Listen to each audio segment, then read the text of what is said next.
Yo, peep this. You just clicked on Let's View It, and I'm Tyrone Cross. Welcome to my channel where I try to entertain you through my reactions of various TikTok videos and other topics I find interesting. So if you're a new viewer and you like how I do what I do, please subscribe to help support me and help me on my YouTube journey. Now, before I get into my video, you guys know I always drop my disclaimer to let you know that this video is for entertainment purposes only, or hopefully to open your mind. I do not condone hate, violence, or harassment towards anyone. So anything you do before, during, or after this video, you're on your own, bro. So let's get into this video. This video's a little different than usual. This video is more like a continuation or a part 2 of a previous video I did a few days ago about a young black man that made a TikTok clip about the black community being the weakest community in America. Now I gotta say, that video got me a lot of negative comments, people calling me ignorant, people saying I have a victim mind state, and honestly, I don't give a damn what people say. The most disappointing thing about it is I feel like no one really attempted to hear me or listen to what I was saying. And that's why I said before, I don't really like talking about this topic, because everyone already has their mind made up from high school, either from the little nothing they learned from the public school or because of what Uncle Charlie said. And the crazy thing is, 90% of people have a very strong opinion about how they feel about racism and how it affects black people in America, but hardly anyone puts in real effort to find out real information or real details about what truly happened. Sadly, most people's knowledge goes as far as Abraham freeing the slaves, and now we're here. Literally. That's why a lot of people say, I didn't own a slave, you weren't a slave, so why does this matter? But in today's video, I'm here to challenge you guys. You can have whatever opinion you want in the end of the day, but the challenge is to listen to what I'm saying without emotion.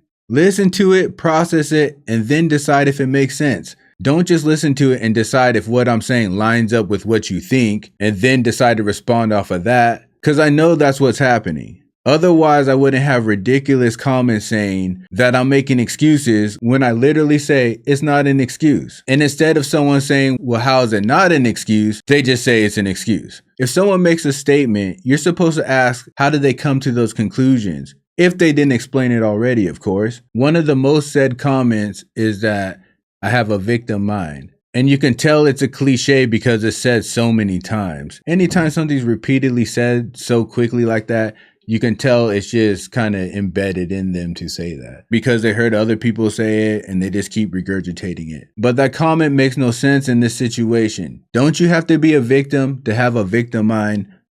I have overcame. I have overachieved. So how do I have a victim mind? I'm literally a black man who has succeeded trying to explain to people how our black culture got to where it is, and still no one can actually listen to what I'm saying. They just want to call me a victim. Wouldn't you think for at least 1 second that maybe I should have some credibility, that I might know what I'm talking about? So anyways, what I'm saying is I challenge you guys to listen without the emotion. Listen, process with your brain, see if what I'm saying makes sense, see if it lines up. Then if you disagree, call me an idiot, ignorant, retard, holding back my people, whatever else you want to say, have at it. But at least process what I say first. Dang. Now, before I get deeper into the conversation, I'm going to show another video clip of that black guy and some of the things he said. This is a different one than the one before, but he's responding to the one he did before. So if you didn't see my last video, you'll get the idea of what my last video was about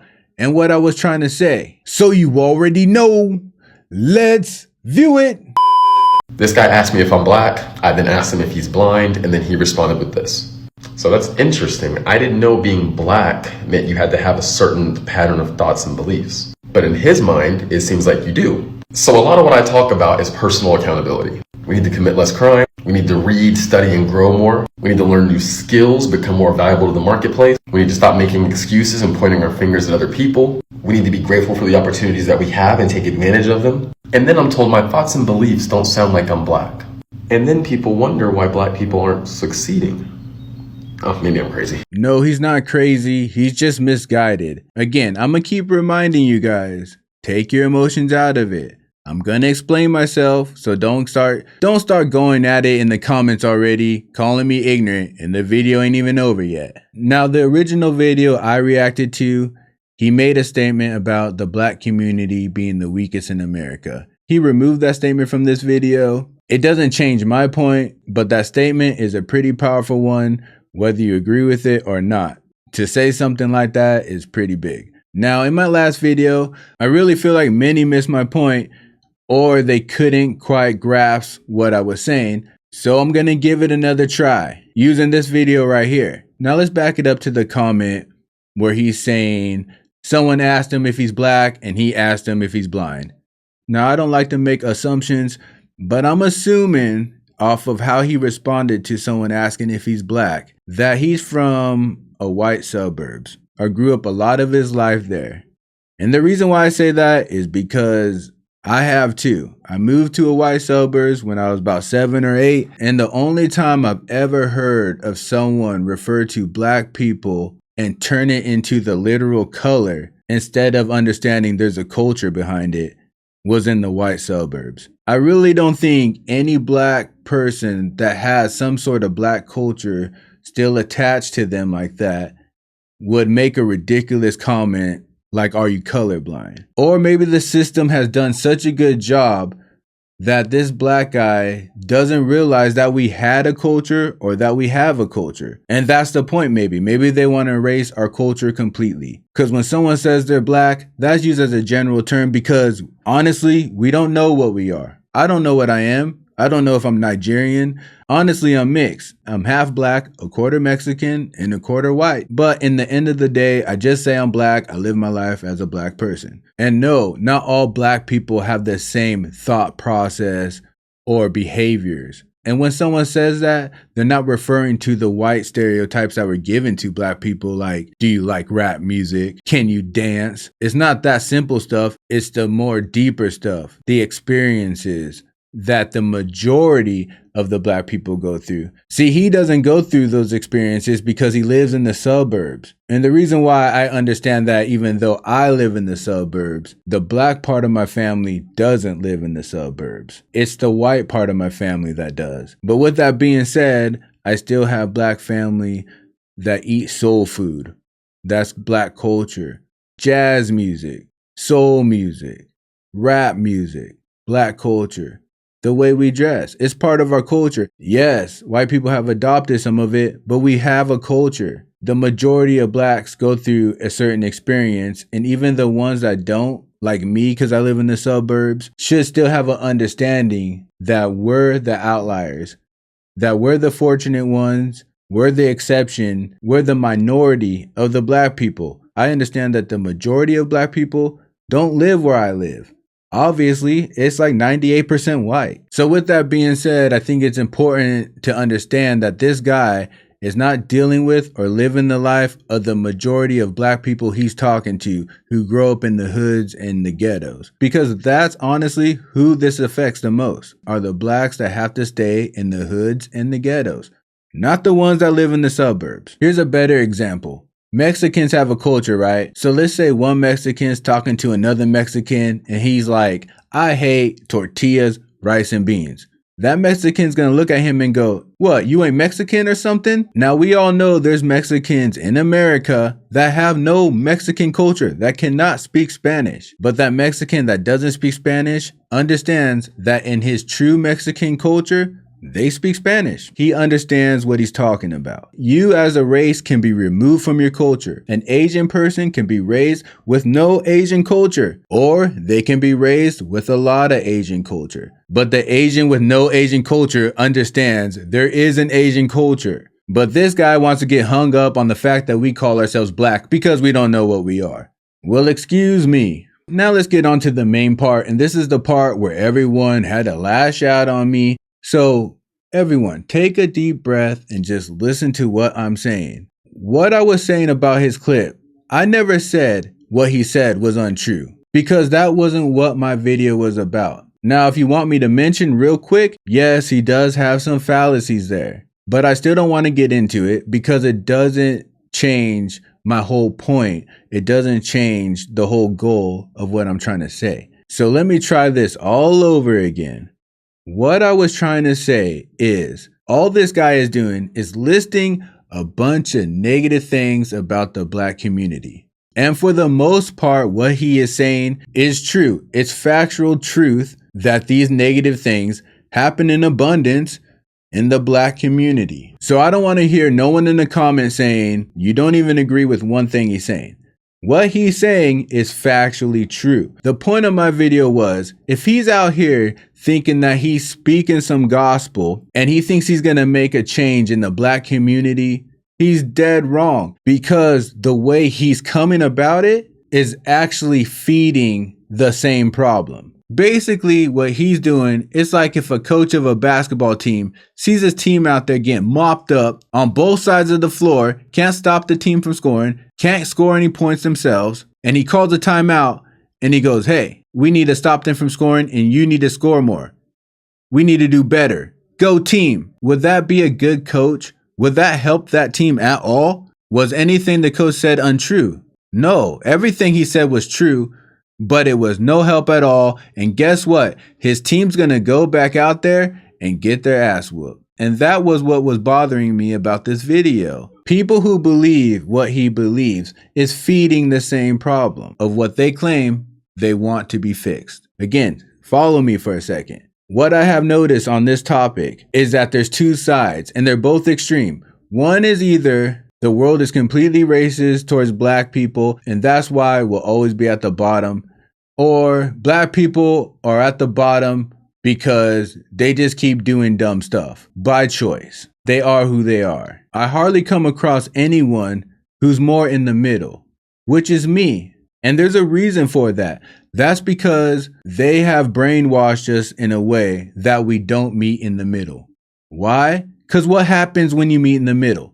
You compromise, right? You come to a solution. You come together. That's what meeting in the middle means. It's what you do with your partner when you guys are having beef. You compromise, you meet in the middle so you can get along, so you can make progress. So schools, the media, ignorance said by people randomly without researching anything, created two separate sides, and either you're on one or you're on the other. If all you're going to do is point the finger and say do better, how is that going to help anything? Well, I happen to be in the middle, and I'm trying to explain that. Now let's get to his main part of the video, which is more like what I responded to. Now everyone misunderstood me, said I was making excuses and that I have a victim mind, when I clearly said these are not excuses and the Black community should do better. So obviously they weren't listening to me, and instead of wondering, well, how are these reasons and not excuses? They just want to keep saying they're excuses because they want to be right. Unfortunately, when it comes to this topic,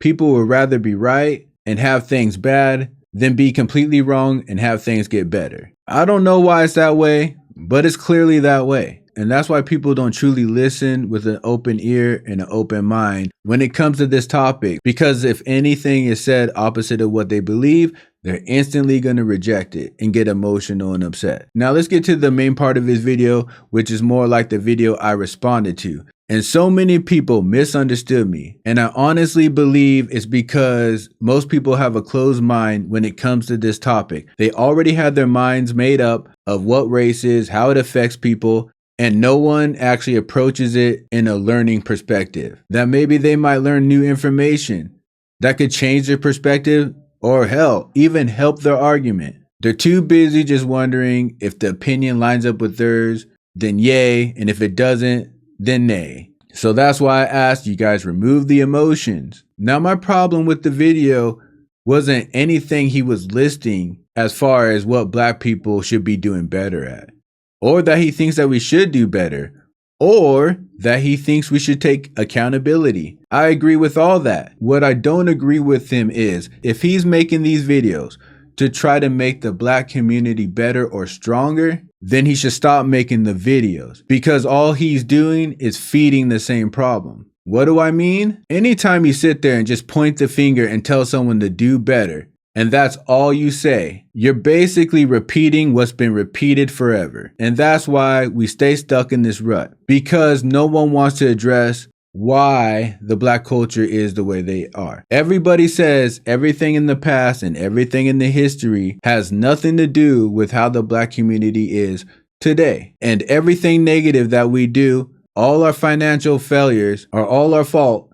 And once we take ownership, everything will get better. To me, to jump on a camera, try to sound wise and smart, but you literally have no solution, then what's the point of saying anything? So I try to fill in the gaps. I'm trying to tell people right now, the only way someone changes, the only way someone does better is they have to understand why they do what they do in the first place. Why are they angry? Why are they aggressive? Why are they in gangs? How many people watching this channel know the history of why gangs got started? Do you think he knows the history of why gangs got started? I highly doubt it. So now let's get to where everyone calls me ignorant and a victim-minded person, because I'm saying, hey, through all these years of slavery, followed by Jim Crow, followed by certain laws that unfairly targeted black people, followed by low-funded schools on purpose because they would appraise black property way lower than it was worth, and property value is how they decided how much to fund schools,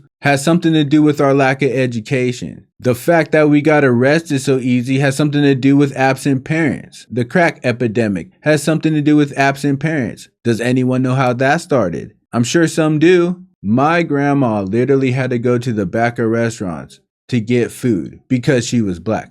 My grandma, who's still alive to this day. But according to the outside world, whatever she went through has no effect on me either. So all I was doing was explaining how people got to where they got. And you guys call them excuses. Obviously, you don't know the meaning of an excuse. An excuse means you okay the behavior. You dismiss it. I've never said it's okay that we're violent and kill each other. I never said it's okay to be an absent parent. I never said it's okay just to fail financially. I never said it's okay to fail on an education level. I never said any of this stuff. Matter of fact, if I thought it was okay, I wouldn't even be making this video. As far as I know, there might be a few crazy black people out there, but black people don't think it's okay to do this stuff. So while there's this long history of black people being abused, set back for a very long time, at least up to the 60s, and I'm saying this contributed and helped mold our black communities, how our black communities even became black communities, and then you guys say, no, that's all excuses. You just need to do better. The history of black people have nothing to do with who they are today, according to you. But isn't it funny how some people will sit there and be like, well, my great-great-great-grandpa was Irish and he came over here as a migrant and we all drink a lot because we're Irish. All of a sudden, your history is important to you.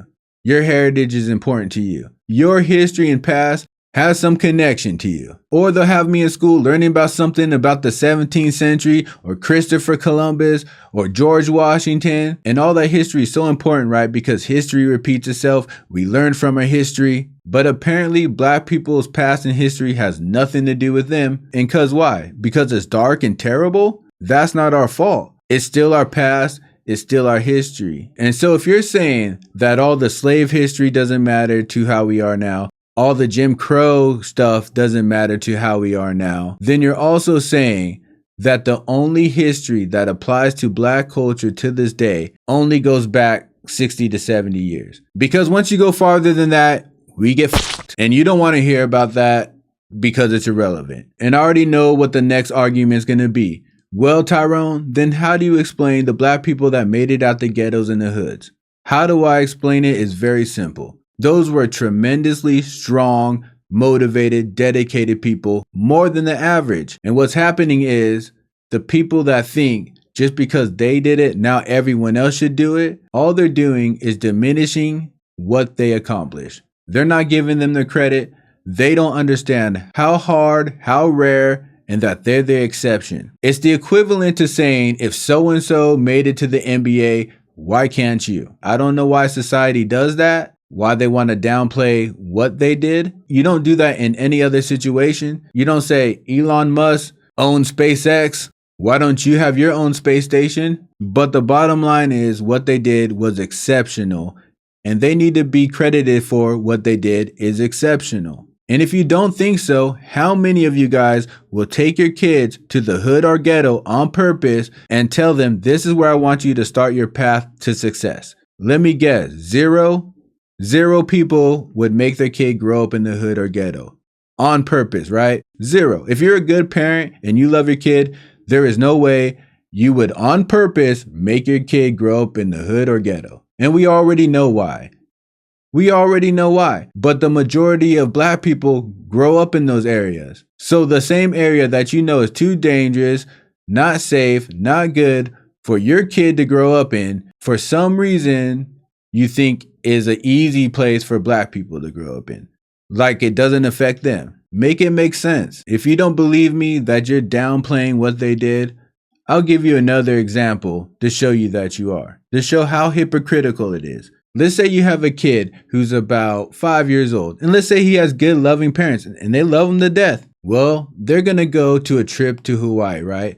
So they drop Billy off to the babysitter, kiss him, tell him they love him, and they'll see him soon, right? Billy says, I love you too, mommy and daddy. So now they take off to Hawaii, and on the way to Hawaii, the plane crashes, and his parents die. All of a sudden, Billy's mad and upset and confused, and also without parents, so he ends up in foster care, gets mistreated here and there, bounces around. Now let's say Billy's about 16 years old, and someone notices that he's bad and aggressive and misbehaves, and he turns to another guy and goes, hey, what's up with that kid, man? He's always acting like an ass. He's a troublemaker. But the dude knows more history on him, and he goes, yeah, you know what? When he was 5 years old, his parents died in a plane crash.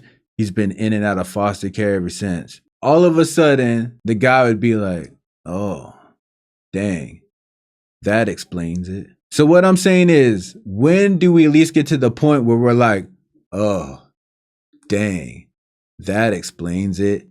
For black people, all the slavery, all the Jim Crow, all the little laws that they do not talk about in school, all the other historical events throughout America that they do not talk about in school, all the way to police brutality, to longer prison sentences over crack, over coke, because coke's a white drug and crack's a black drug, all the gang violence. Again, do you know why gangs started? And we can't get that explains it. Now let's flip that story a little bit. Let's say Billy from the foster home succeeds. He becomes great. He gives back to his community. He's a good person. Now all of a sudden, everyone looks at him and goes, I can't believe he made it out the system. He must have a lot of perseverance. He must have a lot of fight. And not one person ever thinks, well, every kid in foster care should make it then. So why do you do it when a black person makes it out of a foster system the size of a city? Actually, even worse than the foster system. When they make it out, well, then everybody should, and it has nothing to do with the environment. Look, like I said, I'm an overachiever, and I made it, and I know exactly how hard that was and exactly what it took. I don't believe people are that strong. If they were, we wouldn't be in this situation.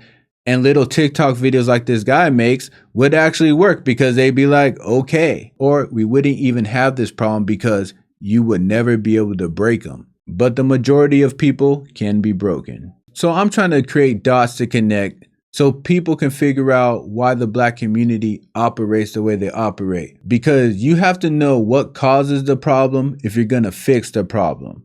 And unfortunately, we've been trained to be put in a cycle that we're not supposed to talk about what causes the problem, because if you talk about what causes the problem, that means you're making excuses. But again, I'm telling you, I'm giving you reason. These are not excuses. I do not condone black on black violence. I do not think the black community should be suffering this bad. I do not want the black community suffering this bad. And that's why I refuse to keep taking the same stances that the majority take, because obviously the problem hasn't ended. But the majority out here still can't admit that maybe, just maybe, they have the wrong thought or they have the wrong approach. It's 2023. We already tried. None of the past matters. You just need to do better. Which brings me to another point. If you believe none of our past and none of our history has anything to do with how our culture is today, correct me if I'm wrong, then aren't you implying that black people financially fail and are violent and are absent parents just because they are genetically black? If it has nothing to do with yesterday and beyond, you're saying we just do it because we do it. Now I ain't trying to be a sourpuss, but isn't that what they tried to get us to believe a long time ago? That we couldn't read because we're black? That we couldn't be a quarterback because we're black? That we couldn't do this because we're black? That we couldn't do that because we're black? That we rape women because we're black? I'm pretty sure that's what they've been trying to go for this whole time. And guess what? It's working. You now got black people saying we are violent and we underachieve because we choose to, because we're black and we need to do better. There's literally no outside interference whatsoever. Another argument people like to bring up is that black people were helped out through the system. I'm guessing they're talking about, let's say, affirmative action. I remember in the 90s, I used to hear white people around me say all the time, that's reverse racism. Before I even finish the statement, let me say, would saying reverse racism lean towards someone having white privilege? Let's break it down. Reverse means backwards. Racism, we know what that is. So a white person is saying that's backwards racism, which in other words would mean racism was meant towards black people. Now, I don't think that. Matter of fact, I don't think anyone thinks that. But the fact that you could even say it and it made sense to you shows there's some white privilege. Anytime you could say being racist towards you is backwards, which only I've heard white people say, it must mean you never experienced racism. But back to the affirmative action thing. So the whole statement would be, that's reverse racism. Why should we have to hire an unqualified black person over a qualified white person? And I would always respond by saying, you don't. Hire a qualified black person. Again, I don't know why someone's mind would go straight towards black people being unqualified, but I have an idea it's because that's what Uncle Charlie said. And it sounded right. So hey, but my biggest point is this. If you claim our history and our past has nothing to do with our black culture and how we act and where we are in society today, are you also claiming that if all of history was reversed and black people had white slaves and white people had to go through Jim Crow and white people's schools were lower funded and white people had to create gangs and white people got larger sentences for the same crime and yada, yada, yada, are you claiming that if all that was reversed, that everything would still turn out the way it is now? That all of a sudden you guys would still be on top financially, owning everything, that black people would be in the ghetto, in the hoods, gangbangers, suffering, falling short? Is that what you're really claiming? Because it has to be if you truly think our whole history and our whole past didn't affect us. Now anyone with common sense obviously knows they can't say they think that. But in the same breath, they'll say it had no effect on us, on why we are below them. Now to end the video, because I know people are still going to call it excuses when it's just a reason, I'm going to drop one of my biggest arguments to show you the difference and exactly what I mean. So excuses, the word says what it is. It's an excuse. It means you excuse the behavior, meaning you accept it. It's allowable. You don't care if it stops. Reasons contribute to why those behaviors happen. It doesn't mean they don't have a choice to make a different decision, but they might not be strong enough to make the best decision. Now, for me to blow this excuse and reasons up all in your face, I'm going to give you the perfect example, right? Cops, they are violent, they are aggressive, and maybe some people don't agree with that and they're going to hate me for this, but whatever. They are violent, they are aggressive, and throughout history, it's been heavily against black people. Now, they'll mess up anybody who doesn't listen to them. But historically, it's been heavily against black people. Now, let me drop this little nugget on you guys. Do you know that police started originally as slave patrol? Let me say it again. Police started originally as slave patrol, which means when slaves got out of hand or they ran away or escaped, these slave patrol would go out, beat them, drag them back, kill them if necessary, and that was their main job. And that slowly morphed into the police force we know today. Now knowing that, do you understand the reason of how police could be so aggressive and violent and why they heavily targeted black people? It would make sense, right?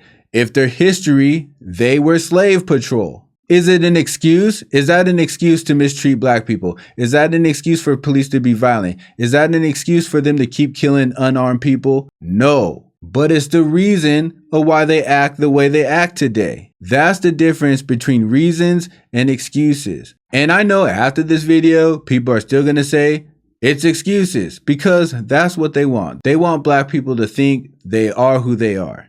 Fine. Keep doing that. That just means that you want the problem to keep going. I'm just making my last attempt for people to hit the middle ground. Now, this video is long-winded, and I'm sorry, and I'm sure I still missed some points that I wanted to say. I don't write down anything on any of my videos. Everything is pretty much just free and ad-libbed, and I go with the flow. So I'm sure after the video, I'm gonna be like, oh, I should have said that. Oh, I should have said this. But in the end of the day, I hope I clarified what I was trying to say. I don't think it's okay that black culture acts the way they act, and I think they need to do better. But I'm always gonna believe if you don't let them know the problem or what's causing these problems, you don't know where to start. That's on big things and that's on little things. Maybe you snap at your partner when she does something because it reminds you of something in your history and you have to tell them that, and now they understand how you operate. That was my point. And unfortunately, in this subject, in order to give the reasons of the problem, people have to face fears. People have to face shame because obviously it's not great for white people to hear about how their ancestors were absolutely terrible. But also, it's not great for black people to hear about how they were treated like dirt. So again, there's always two sides. As much as people want black people to hold themselves accountable, at some point, the past has to be held accountable too. You can't just say, well, we freed you guys, so go away now. And I get it. It's none of the white people today that have slaves. But even back then, no one was held accountable. No accountability was ever held. If anything, we were let free and still treated inhumane for years. And no one's held accountable for that either. No one's held accountable for the stuff that was done in the 60s, the 50s, the 40s. But apparently when it comes to the other side, you don't have to hold accountability. You get to say, it doesn't matter. Just you do better. But anyways, I really need to end this video. I'm bringing it to the end. Comment below if you like. Am I ignorant still? If so, say I'm ignorant. As long as you listen to what I said, I will take it now. But hopefully some of you, I opened your mind a little bit, maybe change your perspective, either which way, I don't know, or maybe gave you a new thought to think about. And if so, share the video. And hopefully I give other people new things to think about. And hopefully we can make some progress around here. But while you're out there hoping we can make progress, I'm also gonna need you to hit that bell like the hunchback. Also click that hitchhiker button and sub-ride with me. And I'll see you on the next trip. Day and night. Keep it real. Keep it real. Keep it real. All my life. Keep it real. Keep it real. Keep it real. Can't help Keep it real. Keep it real. Keep it real. That's why Keep it real. Keep it real. Keep it real.